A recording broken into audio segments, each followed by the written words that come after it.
Oi, gente, no vídeo de hoje eu vou experimentar essa bala aqui da China, que tem a foto de um negócio aqui verde, eu acho que é limão, aqui atrás, é da China.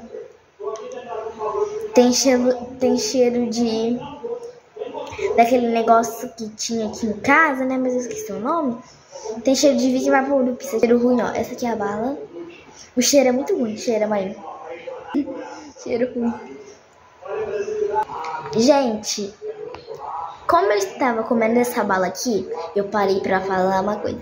Essa bala aqui é muito azeda.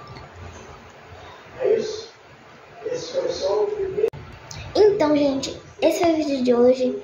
Espero que vocês tenham gostado. Não se esqueça de se inscrever no meu canal, deixar o like e comentar que todo dia tem vídeo novo aqui no meu canal. Beijo, espero que vocês tenham gostado.